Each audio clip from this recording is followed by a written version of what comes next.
什么时候开始的？各位，2024年到什么时候？2043年对吗？2043年了，各位。所以你们觉得你想换号码，你觉得可以吗？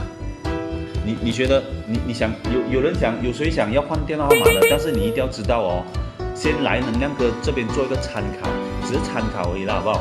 因为坦白讲，现在如果你的手机号码是3年前、5年前换的，你一定要找回那个师傅。师傅，我换那个时候是8运。8运是肯土运，对吗？为什么那个时候房地产那么好？各位 ，OK， 大家一定要清楚啊。大运，对吗？